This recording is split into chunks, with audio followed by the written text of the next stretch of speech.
ನಮಸ್ಕಾರ ವೀಕ್ಷಕರೇ, MMK TV ಕನ್ನಡಗೆ ಸ್ವಾಗತ. ನಾನು ಮೋಹನ್. ದೊಡ್ಡಬಳ್ಳಾಪುರ ತಾಲೂಕಿನ ತೂಬುಗೆರೆಯಲ್ಲಿ ಬಸವ ಜಯಂತಿ ಅಂಗವಾಗಿ ಭಕ್ತಿ ಭಾವದ ಕಾರ್ಯಕ್ರಮಗಳು ಜೋರಾಗಿ ನಡೆದವು. ಇನ್ನು ಜಗಜ್ಯೋತಿ ಬಸವಣ್ಣನವರ ತತ್ವಗಳು ಇಂದಿಗೂ ಸಮಾಜಕ್ಕೆ ದಿಕ್ಕು ತೋರುತ್ತಿವೆ ಎಂದು ಮುಖಂಡರು ಅಭಿಪ್ರಾಯಪಟ್ಟರು. ಈ ಕುರಿತಾದ ವಿಶೇಷ ವರದಿ ಇಲ್ಲಿದೆ.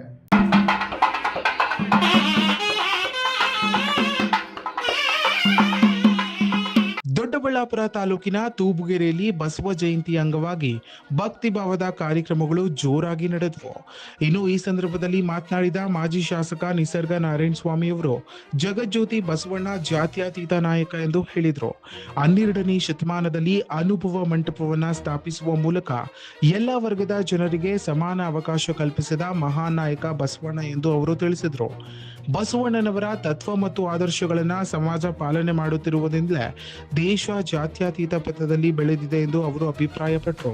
ಬಸವ ಜಯಂತಿ ಅಂಗವಾಗಿ ತೂಬುಗೆರೆಯಲ್ಲಿ ನಮ್ಮ ಪಕ್ಷದ ಯುವ ನಾಯಕರಾದಂಥ ನಮ್ಮ ಆರಾಧ್ಯರವರು ಮತ್ತು ಈ ಗ್ರಾಮದ ಎಲ್ಲ ಮುಖಂಡರು ಸೇರಿ ಮಾದೇವರು ಮತ್ತು ನಮ್ಮ ದಾಸವರು, ಬೇಕೆ ಬಸವರಾಜ್ ಅವರು ಮತ್ತು ನಮ್ಮ ಮುನಿಕೃಷ್ಣಣ್ಣವರು ಮತ್ತು ನಮ್ಮ ವೆಂಕಟೇಶಣ್ಣವರು ಎಲ್ಲ ಮುಖಂಡರು ಸೇರಿ ಇವತ್ತು ಬಸವ ಜಯಂತಿ ಕಿಟ್ಟಿಯವರು ಎಲ್ಲರೂ ಸೇರಿ ಒಟ್ಟಿಗೆ ಇವತ್ತು ಬಸವ ಜಯಂತಿಯನ್ನು ಆಯೋಜನೆ ಮಾಡಿದ್ದಾರೆ. ಈ ಒಂದು ಬಸವ ಜಯಂತಿ ಅಂಗವಾಗಿ ಏನು ಬಸವಣ್ಣವರು 12ನೇ ಶತಮಾನದಲ್ಲಿ ಅನುಭವ ಮಂಟಪವನ್ನು ಸ್ಥಾಪನೆ ಮಾಡಿ ಎಲ್ಲ ಜಾತಿ ಧರ್ಮದವರಿಗೂ ಸಮಾನವಾದಂಥ ಅಧಿಕಾರವನ್ನು ಕೊಟ್ಟಿರ್ತಕ್ಕಂಥ ಒಂದು ಇತಿಹಾಸವನ್ನು ಇವತ್ತು ದೇವನಹಳ್ಳಿ ತಾಲೂಕಿನಲ್ಲಿರ್ತಕ್ಕಂಥ ಎಲ್ಲ ವರ್ಗದವರು ಕೂಡ ಆ ಒಂದು ಇದರ ಆಧಾರದ ಮೇಲೆ ಇವತ್ತು ಪ್ರತಿಯೊಬ್ಬರು ಕೂಡ ಸಮಾನತೆಯಿಂದ ಬಾಳ್ತಾ ಇರ್ತಕ್ಕಂಥ ನಮಗೆಲ್ಲ ಸಂತೋಷವಾಗಿದೆ. ಮುಂದಿನ ದಿನಗಳಲ್ಲಿ ಬಸವಣ್ಣರ ಒಂದು ಅವರ ಆದರ್ಶಗಳು ಮತ್ತು ಬಸವಣ್ಣರ ಒಂದು ಇದನ್ನು ನಾವು ಪರಿಪಾಲನೆ ಮಾಡೋದ್ರ ಮೂಲಕ ಉತ್ತಮವಾದಂಥ ಸಮಾಜಕ್ಕೆ ಉತ್ತಮ ಪ್ರಜೆಗಳಾಗಿ ಬಾಳಬೇಕು ಅಂತೇಳಿ ಎಲ್ಲ ಸಮುದಾಯಗಳು ನಾನು ಮನವಿ ಮಾಡ್ಕೊಳ್ತೇನೆ. ಇನ್ನೊಂದೆಡೆ ವೀರಶೈವ ಮಹಾಸಭಾ ಜಿಲ್ಲಾ ಯುವ ಘಟಕ ಕಾರ್ಯದರ್ಶಿಯಾದ ಉದಯ ಆರಾಧ್ಯ ಅವರು ಮಾತನಾಡಿ, ಬಸವ ಜಯಂತಿಯ ಆಚರಣೆಯ ಹೆಸರಿನಲ್ಲಿ ಕೆಲವು ಮೌಢ್ಯಗಳು ಸಮಾಜದಲ್ಲಿ ಹರಡಲಾಗುತ್ತಿವೆ ಎಂದು ಹೇಳಿದರು. ನಿಜವಾದ ಬಸವ ಜಯಂತಿ ಎಂದರೆ ಮನುಷ್ಯರ ನಡುವೆ ಜಾತಿ, ವರ್ಣ, ಲಿಂಗ ಭೇದವನ್ನ ನಿವಾರಿಸುವ ಸಮಾನತೆ ಮತ್ತು ಸಹೋದರತೆಯನ್ನು ಬೆಳೆಸುವ ದಿನವಾಗಬೇಕು ಎಂದು ಹೇಳಿದರು. ಇನ್ನು ಮೌಢ್ಯಗಳನ್ನು ತೊಲಗಿಸಿ ವೈಚಾರಿಕತೆಯನ್ನು ಬೆಳೆಸುವುದು ಬಸವಣ್ಣನವರಿಗೆ ಸಲ್ಲಿಸುವ ನಿಜವಾದ ಗೌರವ ಎಂದು ಅವರು ಹೇಳಿದರು. ಕಾರ್ಯಕ್ರಮದ ಅಂಗವಾಗಿ ಪಟ್ಟಣದ ಬಸ್ ನಿಲ್ದಾಣದಲ್ಲಿ ಬಸವ ಮೂರ್ತಿಗೆ ವಿಶೇಷ ಪೂಜೆ ಸಲ್ಲಿಸಿ ಪುಷ್ಪಾರ್ಚನೆ ಮಾಡಲಾಯಿತು. ಇನ್ನು ಭಕ್ತರಿಗೆ ಪ್ರಸಾದವನ್ನ ವಿತರಿಸಲಾಯಿತು.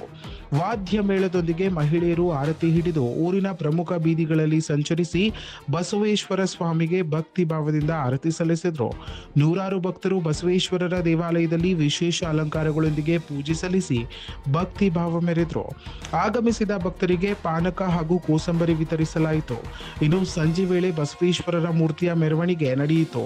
ವೀರಗಾಸೆ ಸೇರಿದಂತೆ ವಿವಿಧ ಸಾಂಸ್ಕೃತಿಕ ತಂಡಗಳು ಮೆರವಣಿಗೆಯಲ್ಲಿ ಭಾಗವಹಿಸಿ ಗಮನ ಸೆಳೆದವು.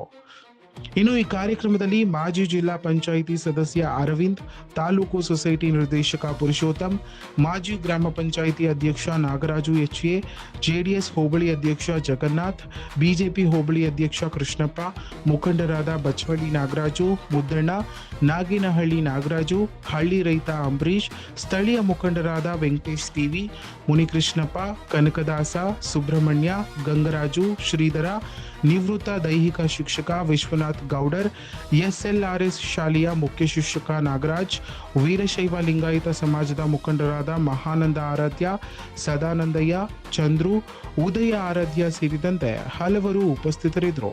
ಒಟ್ಟಾರೆ ಬಸವಣ್ಣನವರ ತತ್ವಗಳನ್ನು ಸಮಾಜದಲ್ಲಿ ಅಳವಡಿಸಿಕೊಳ್ಳುವ ಸಂದೇಶದೊಂದಿಗೆ ತೂಬುಗೆರೆಯಲ್ಲಿ ಬಸವ ಜಯಂತಿ ಆಚರಣೆ ಅರ್ಥಪೂರ್ಣವಾಗಿ ನೆರವೇರಿತು. ಇನ್ನಷ್ಟು ಸ್ಥಳೀಯ ಮಾಹಿತಿಗಾಗಿ ನಮ್ಮ MMK ಯೂಟ್ಯೂಬ್ ಚಾನೆಲ್ನ ಸಬ್ಸ್ಕ್ರೈಬ್ ಮಾಡಿಕೊಳ್ಳಿ.